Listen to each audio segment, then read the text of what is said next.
হাতের মুদ্রায় লুকিয়ে আছে নৃত্যের জাদু। আপনি জানেন কি, প্রতিটি নৃত্যের মধ্যে যে ভাব প্রকাশ হয়, যে ভাবনা প্রকাশ হয়, তার সবটাই এই নৃত্যের দ্বারাই প্রকাশ পায়। প্রতিটি নৃত্যেরই মুদ্রার আছে আলাদা ভাবনা, অনুভূতি, শক্তি। হাতের সামান্য একটা মোচড়েই প্রকাশ পায় আনন্দ, শক্তি, শান্তি। আমি সুনিপা আজ তোমাদের বলবো মুদ্রা কাকে বলে এবং মুদ্রা কয় প্রকার ও কি কি। মুদ্রা হলো এমন একটি সাংকেতিক চিহ্ন যা আমরা অঙ্গুলির দ্বারা প্রকাশ করি।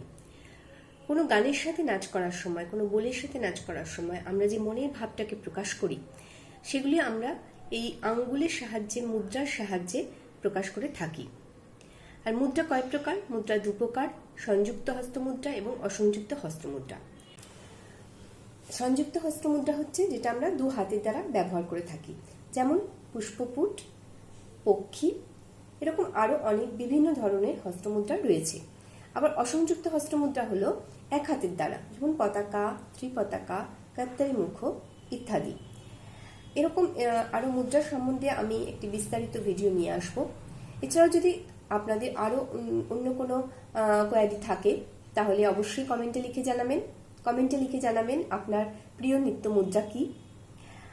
আর আমার সাথে একসাথে জুড়ে থাকার জন্য আমার ইউটিউব চ্যানেল সুনিপাস ড্যান্স ক্রিয়েশন সাবস্ক্রাইব করে নেবেন এবং এফবি পেজ চন্দনীরে নিয়মিত দেখতে থাকবেন।